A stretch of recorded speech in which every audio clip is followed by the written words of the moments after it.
Hello, everyone, and welcome to Death and Grief Talk Live with the Grave Woman.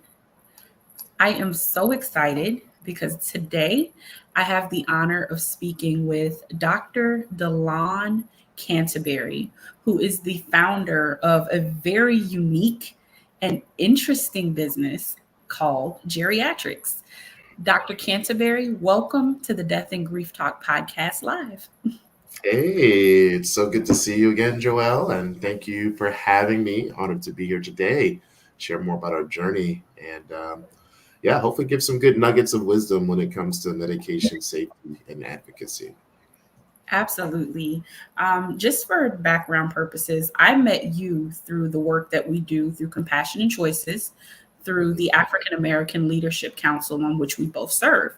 But for those who are unfamiliar with you, could you please just introduce yourself and tell us exactly what it is that you do and how geriatrics was born?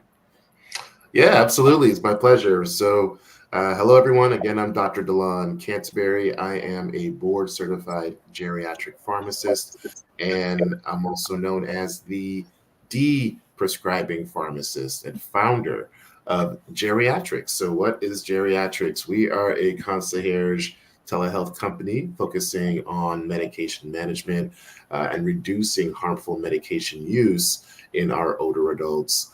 So we really focus on looking for prescribing cascades, duplicate medication therapies, high-risk med use in older adults that may worsen frailty or falls or over sedation, constipation, you name it. Any side effect you can think of, we are the experts in finding out what may be a side effect or what may be another condition. And when we're able to figure out what meds may be causing what, we work with you and your family and your doctor to figure out how can we minimize the risk of harm and lessen your med list. That's right. We want you on as little medications as possible, not as much. So that's what we do. It's a very unique, very different. And really, I came into the geriatric space because I felt there weren't enough people advocating for less medication use in this population. We know that 750 older adults are sent to the ER every day just because of a medication side effect.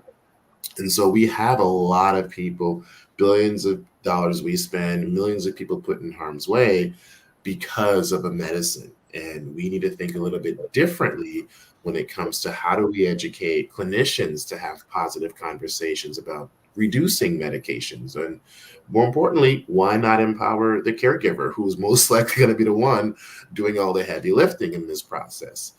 We cannot assume the health system is going to just magically figure out those issues. It generally doesn't, and which is why I created geriatrics so people can get quick, on the fly, objective information with no bias. And you have a pharmacist at your fingertips, no lines at CVS or Walgreens, no wait, just straight to you info about what your mom or loved one may be going through when it comes to those meds. So that's why I created this company about 5 years ago, and we've only been helping and touching more lives since inception. So yeah, it's a journey. That is amazing, Dr. Canterbury. And I think, like many of us, especially in the African American community, and I'm sure across all communities, one of my core memories is taking my Nana and my grandma and my older aunts to the pharmacy to get their medication. It was either a weekly or a monthly thing. They had to wait on their checks to come through, so that their insurance would cover certain parts of their medication. And I think that what you're doing is so important because in our society, we are pushed pills for everything, for a headache, for cramps, and there's so many different options. So I guess my second question to you is, when you're taking someone off of medication, are you replacing that medication with something more homeopathic or more natural? What is that process? Because I know when I hear taking off medication, my first thought is, well, what is going to happen to these symptoms I'm having? Are they going to come back? Am I going to get sick? What is that process? Yeah, it's an excellent observation, right? And what I find is that yes to all the above, and that's what I like about what we do is we personalize it to what the patient wants to do or what the family may want to do. In the world of geriatric medicine, a lot of the times, about 40 to 50% of people over 65 and up are taking at least one medicine that they don't even need anymore. They just don't know it. So where I start with is, okay, is this something that we can remove that isn't going to cause any issues or at least have minimal risk, right? There's some conditions that may be more chronic, like say blood pressure. And yes, if you are on 3 or 4, we take off 1 or 2, yes, we expect to see a spike and maybe sometimes return of some symptoms. But it depends on the condition. It depends on the medication we're talking about. It depends on how long they may have been on something, or sometimes people are just taking a product over the counter and didn't even know that they don't really need it. They just kind of heard, oh, I should take baby aspirin, so I should just take baby aspirin. Where there's some people who don't realize you don't even qualify for the benefits because you're already healthy. You don't need that. So what I'm looking for is an opportunity to stop something that just generally isn't appropriate, right? So that's number one. And then when we're talking about people where it may have been appropriate at some point, but we're checking to see if it's time to reduce the dose, that can be a little bit different. And so sometimes, yes, we are replacing medicines with lifestyle changes. We're replacing medicine with diet. We're replacing medicine with behavioral changes or deep breathing. Or have you considered maybe a medication that is non-invasive, like say a topical agent for pain, right? Have we considered using bombs or, Vicks Vapor Rub or Tiger Balm, stuff I grew up on, right? Are we using that for a cold to help with symptoms versus a pill that you ingest and can open up windows for potential drug interactions? So at our core, yeah, we're generally, ideally, the best way to avoid meds is to have an excellent lifestyle, is to have good dietary needs, function and behaviors. But generally, yeah, we're looking to find something that we can exhaust without using a medicine first. So sometimes it's, hey, have you gone to physical therapy to help with the soreness in your joints versus you taking 4 Advils and 4 Tylenols a day? Those are the type of methods we're going to want to employ first, and we're strictly using evidence-based, proven strategies to help people out. And if people want to try something more homeopathic or natural, we're going to try to explore that for them too. So we want to make people comfortable to have that option if they want to so fit. But we're not going to just, hey, just do whatever you want. We're very much regimented to what we know can work effectively. So I am so curious to know what the response of the medical community has been to geriatrics and your work, because I can imagine that medical professionals may, just playing devil's advocate here, retort by saying, well, you're not a physician, you're a pharmacist. And I know my patients, I've been dealing with them for years, I've monitored them for years, and I have them on these medications for very specific reasons. So I'm curious, what has the response been to your work? Yeah, overall, it has been very receptive. You're going to get your couple that are going to be resistant to any recommendations we may make. In general, physicians don't have a pharmacist to consult before they write a prescription. In fact, 13% of all prescriptions written actually have a physician review the medication with a pharmacist before it's sent out. And you'd be surprised at the amount of issues that may come because of the lack of this double check with the clinical pharmacist. So when I work with physicians, I'm showing that I have an expertise around medication management and drug therapy. And most are generally thankful because they just don't have that background. The truth is, pharmacists are indeed the drug experts, right? And yes, you're going to know your patients longer than me. Sure, I'm going to give you that. I want you to have that trust and relationship. And generally, the people that are most responsive are the providers that are open-minded, willing to listen to their patients. They're empathetic. So when I use my approach in creating a deprescribing action plan, I'm doing it based on what the patient is saying. I'm doing it based on what they're saying patient's needs are. And if they weren't able to convey this to them, then hey, I'm going to be able to work with you and give you some extra info so we can do this as a team. We got to get out of the egos in medicine. And that's truthfully what's causing more harm is not having an ability to listen to people who are experts in their field, like your PT or OT or speech therapist, whoever.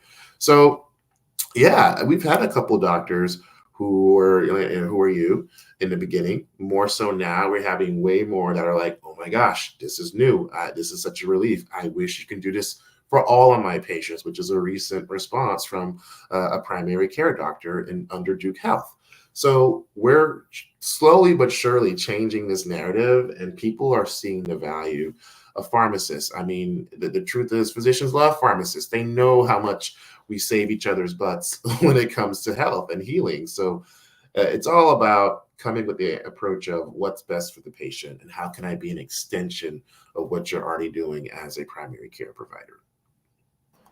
That is absolutely wonderful. And we're going to talk about some special recognition and accolades that you've recently received in just a moment.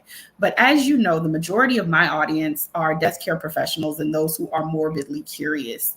And I think that I've shared with you before that as an embalmer, I've been fascinated by the amount of feces that has come out of decedents during the embalming process. And I've been told by medical professionals that has been caused by the constipation that you mentioned earlier due to the amount of medication people are taking at the end of their lives in some cases, and combination with the lack of movement, the inability to have bowel movement, the lack of physical movement, and perhaps dehydration. Other than constipation, what effects do medications have on our bodies post-mortem? Yeah, that's a great question. Let's generally talk about what happens as we age with meds, right? So as we age with medications in general, all right, your kidney function goes down gradually, not as much as like your liver function, but as you age, your kidney function will go down, all right? The rigor of your skin decreases. So like just basically the integrity of it decreases, right? So that means your skin can get more porous, all right? Our gut, our acid in our stomachs, all of that is reduced. So the ability to secrete acid and digest is also slowed down, all right? What else? Brain marginally shrinks a little bit as we age. Our height decreases as we age. And so all of these things I'm bringing up because that affects how your drug response may be in the body. So as we age, we're already having slowed bowels and slowed digestion, and even further slowed absorption of some of the nutrients that we receive by eating. So when we take a medicine, that medication that was once, cool for a healthy you 50, 40 years ago, you may actually have a higher side effect profile if you're 80 or 85 with that same medicine or with that same dose. So when you understand this, you're able to get an idea of what the drug response would be in the body. So we get more sensitive to medications as we age. And especially as we're older, we generally, with the American diet, we're generally very dehydrated. We're generally just have a lot of, comfort fatty foods. And all those things compounded can cause constipation, right? Now, when we talk about putting the meds in the mix, there are a lot of the medicines out there are constipating. In fact, you're going to find most older adults are on some type of stool softener or some type of laxative just to keep things going. And frankly, a lot of that is from diet and just general changes in the body. But medicines stick around. And there are some medicines that stick around in the fat. There's some medicines that stick around more in our urine.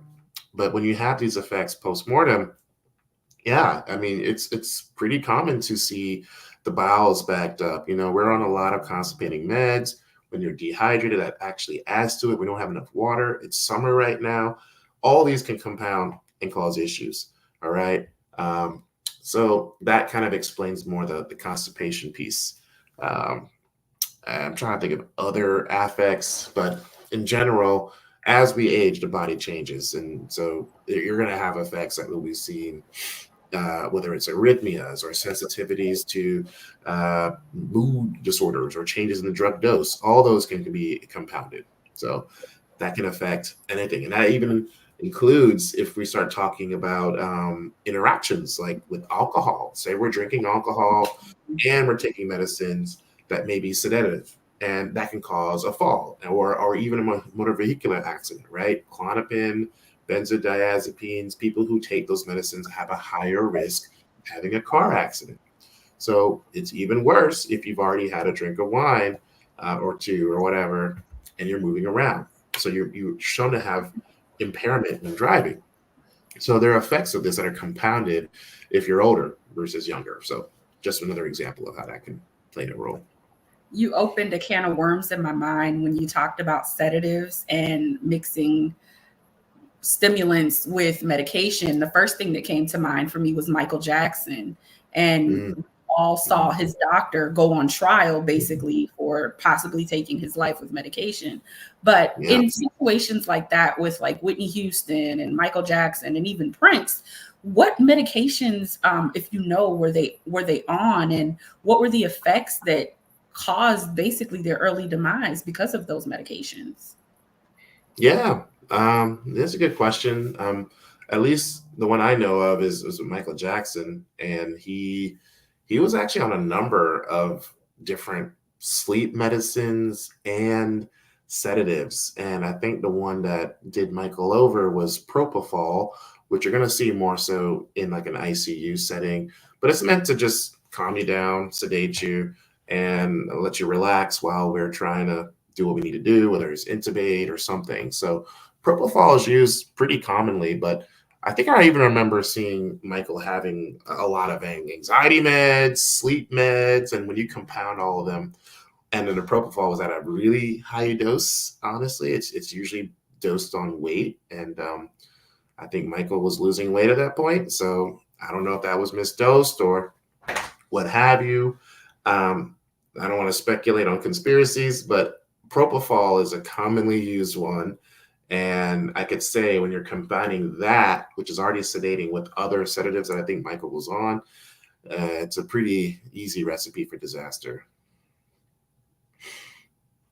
Another drug that comes to mind that is very prevalent in today's culture and has caused a lot of untimely deaths is fentanyl. What exactly is fentanyl, and what does it do to our body that causes this cessation of life? Yeah. So fentanyl, guys, is a synthetic opioid. It's very much this cousin of your oxycodone, your morphine, all those. So that all those heroin, all not all those types of drugs are essentially in the same family. So it's an opioid. But why it's been, I guess, getting a lot of attention is fentanyl is like I can't even quote the number, but it's almost 120 times more potent than a dose of like one oxycodone, right?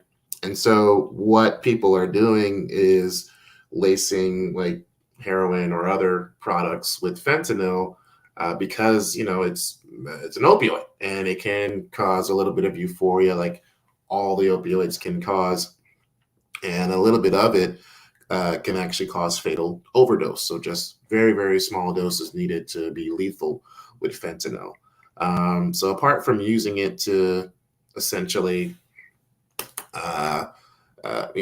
build your addicts up, I guess, fentanyl, when you cut, your usual heroin or whatever, you're trying to create demand. And when you have a better high, with just a little bit less drug, it's easy for people to lace it because you're going to get a better bang for your buck, so to speak. So that leads to abuse, that leads to addiction, that leads to people now inadvertently dying from fentanyl because it does not take much to die from it, unfortunately. So that's also propagating this epidemic we're in.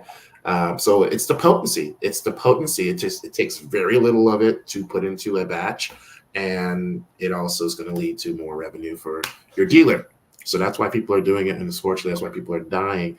And unfortunately, now we've got a version of it called carfentanil, which is actually the same drug but used for horses. So it's literally a horse tranquilizer. So it's way more potent than fentanyl. So now we're seeing more people using carfentanil to lace their products. And again, people are sadly dying because of this. So yeah, it's one of the strongest opioids out there, and it's good at what it does. And unfortunately, that's why people are in harm's way. And so when we hear that people have passed away due to fentanyl poisoning, I guess would it be poisoning or would it just be use? I mean, it's an overdose. An So, overdose. but yeah, so yeah, you can say that it's poisoning. Okay. What happens to the body? What are the effects that it has on the body? Yeah. So with most opioids, we're attacking these receptors in the brain that help with managing pain. But as it's doing that, it also hits some other receptors. It hits a couple of receptors across the body. And one of them is our respiratory system. So the ability to inflate and deflate our hearts. And so a lot of people end up sometimes having cardiac arrest because there's an inability for you to breathe physically. You're slowing the response for your body to breathe. And when that happens, there's less oxygen. You lose oxygen to the brain, you lose oxygen to the body, you pass out, and then you go into a coma, or you may have a heart attack because your heart is stopping because you just aren't getting enough oxygen. So it's respiratory failure is one of them. And then of course, just being so far sedated, you just don't, your body's not responding normally, and you forget to breathe and you end up dying. Wow. So you were, if I'm not mistaken, honored by the American Society on Aging as Innovator of the Year for the year 2024. Yes, yes. That was Congratulations. surprised. Thank you. Appreciate that. Yeah, completely unexpected to have the American Society on Aging honor our work as the Aging Advocate of the Year. And it meant a lot to see the vision come to fruition. That's something I'm like, who's really looking at me? And I'm just I'm doing what I'm supposed to do. But I'm really passionate about changing the paradigm of aging. And that's something I anticipate doing globally. My mission is to touch 1 billion lives. I don't know where that's going to be or how, but we're going to touch 1 billion lives. And we're going to find a way to deprescribe as many meds as possible. So having the honor of one of the most prestigious aging advocacy nonprofits in the world, it was humbling to share the story and to share why this led me today to this journey. So definitely got to give a shout out to Leanne Clark Shirley, the current CEO and president of ASA, and all my mentors and partners that have helped to vet, nominate me, etc. That means a lot. So it's crazy because I was the youngest person among the participants that year who won this year who won. So that meant a lot to be on that stage with such amazing people. I can feel the genuine excitement and shock as you're speaking. And I think, like I said in the beginning, I think what you're doing is so amazing. And I want to talk a little bit about what you said about seeing the vision come to fruition. Talk to me a little bit about, you told us the professional story. I want to hear about DeLon as a little boy and what inspired you to take the track into the pharmacy world and how that birthed the vision of geriatrics. Yeah. Little DeLon, that guy. Yeah, I was interested in pharmacy for a minute. And I guess thank my mom for that. She was really big on herbal medicines and natural remedies. We have a Caribbean family, so very common to use those type of approaches to heal. So I was good at math and science, but I was a really, really shy kid. I was an awkward, shy, clumsy kid. I know I'm tall, but I couldn't play sports. So I was just, let me stick to these books and video games. So I was a nerdy kid in the back. But I learned I like to heal. I like to know what it takes to heal, like what drugs are doing, what's medicine doing, like how do we heal the body. I was fascinated with that at a young age. And yeah, so I would say my mom encouraged me to get into pharmacy in middle school, and I've always had a passion for that. And a lot of it was because of my Caribbean roots. So fast forward to later, I got into pharmacy school, did my thing, graduated, and I was maybe, I don't know, I graduated in 2014, so I became a pharmacy manager 2015. But yeah, kid wise, I was a tech. I was volunteering. I was just trying to figure out why do these people know so many damn drugs? Like, how do you know all the drugs? Like, that's a lot of drugs. I want to know the drugs because that was what piqued my interest. So knowing the drugs, knowing the mechanism, knowing which ones came from which plant, trying to understand the history of the plant. So like, there's a whole 99% of our drugs are based on a plant. Most people don't always know that. They should, but they're made in a lab and it comes from a plant structure. And that was really the giddy part for me, was natural products and knowing what plant can lead to the next wonder cure in the jungle or something. So that was something I was interested in.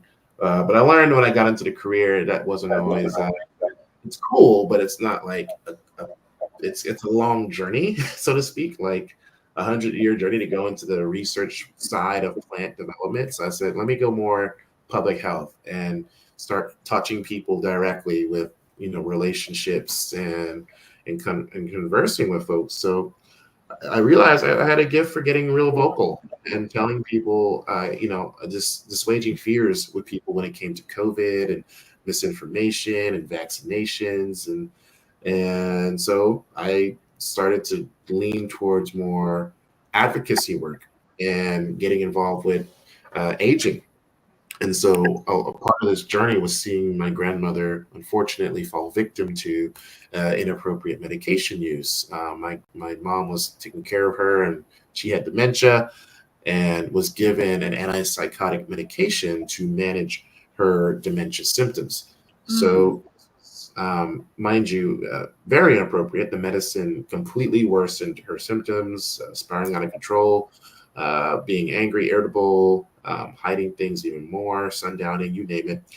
And it was hard for the family. So my mom mentioned on a refill at a pharmacy that I'm just tired of seeing Granny get worse. Like, what's going on? And the pharmacist took the time to do a review and advocate and found that it was that one medicine that was causing a lot of my grandma's issues. So thankfully, that pharmacist advocated for us, and my grandmother was able to get the medicine stopped. And over 2 to 3 weeks, she got back to her normal self. So much so that we were able to move her back to New York to her nursing home, and she was able to live to see 90 years of age, which we were able to appreciate, celebrate with her.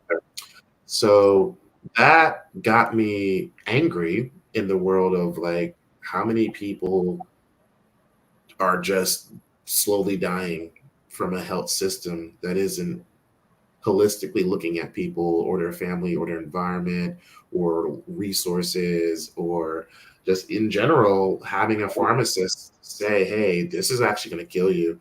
If you continue this, we need to stop and just something else. So that woman saved my grandmother. So I'm like, how can I provide a service that could save yours? And that's where really my inspiration behind geriatrics came, was seeing my grandmother go through this, seeing how someone advocated. And I'm like, wow, we've got 10,000 people turning 65 every day in this country. And there are only 1% of doctors are geriatricians, 1% of pharmacists are geriatric trained. We don't have enough people to manage their care, period. We don't. So let's do something now to advocate for less meds and inform people that, you know what, maybe you don't need all 15 meds. Maybe we could stop 2, or maybe we could stop 1 and see how you do for a few months. And if you're doing fine, then guess what? We will probably stop some more.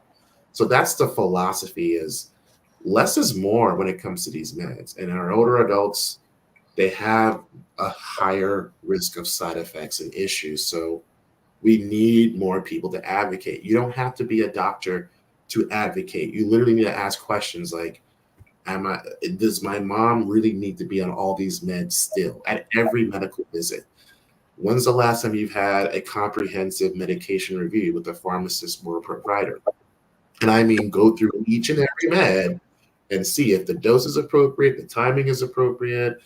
Like, when's the last time you've had someone review all the herbals and all the over-the-counter medications or anything that you may be taking? When's the last time you had a discussion about just how do you feel about the medicines? Do you actually like taking this? Do you feel comfortable? Does it make you feel better?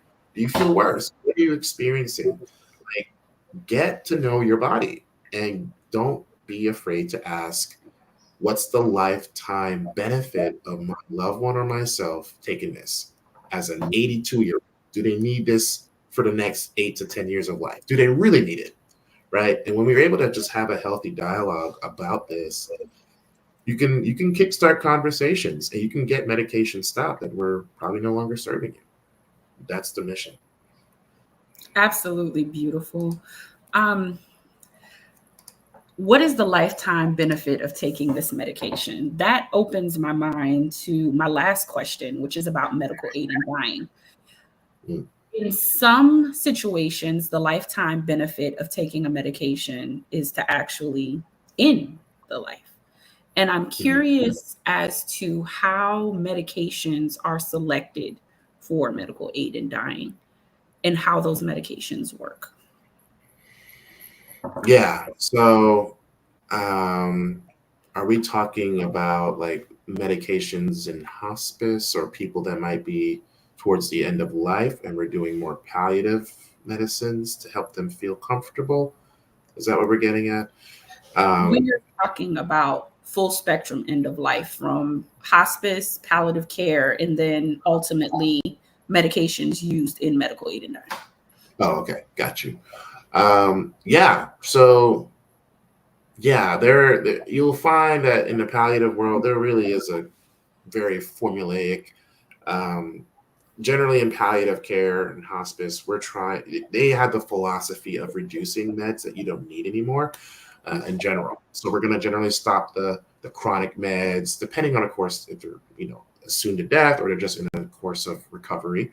But in that, you're gonna generally see the same meds. You're gonna see morphine to help with pain. You're gonna see antipsychotics like Haldol to help with any like potential agitation, which is subjective. So I'm putting quotes up.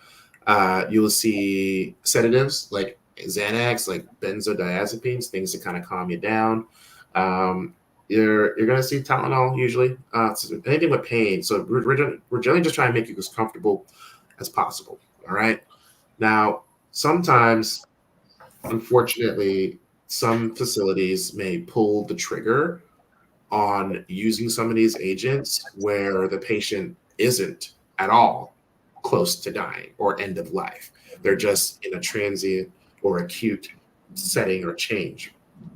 And unfortunately, I've seen some of those meds used, and it has brought about premature harm or potential deaths because there has been a miscommunication on the goals of this person's care, right? Because I had a stroke doesn't mean I'm going to die. It just means I had a stroke. So don't throw me the cocktail because I'm agitated and now I'm becoming hooked on the pain meds, or now I'm over sedated, and it may show as a different issue, but really as if she's declining, but really it's the medicine. So that's why I wanted to break that down, because I've seen that do a wonder of good for people in their end of stages and you're transitioning. You want to be comfortable, right? There's nothing more guilty than someone denying someone medicines for a process that can be very painful. So completely on board with that. But I want to caution us and not just knee jerk to just use to everything in the hospice toolkit when there is still hope of life and benefit. So that's one thing to note. And then, of course, we have the larger spectrum with medications used in dying and, basically regimented and regulated processes in that. And they do what they're supposed to do. And, of course, depending on what state we're in, that's going to be variable on which state, which laws. But But I think it's important for people to know that there are choices in this. There are people to know that there are options when it comes to how you may want to choose, how you may want to pass. So again, having these conversations with advanced care planners, end of life planning conversations, having those wills set up, those trusts, your 5 wishes, your advanced directives, super critical to have that documented. So in advance how things may go. And I would say generally these things, when it comes to the actual passing, generally it's some medicine that's going to slow and stop your heart rate, and you pass peacefully in your sleep. Like it's not as traumatic or as painful as, I guess, physically seen that we may see in movies. So really it's a silent goodbye. I would say for some of those medications that are used for this. Dr. Canterbury, I just want to say thank you so much for spending this last 40 minutes with me and having this conversation. It's been fascinating for me, and I'm sure for the viewers as well.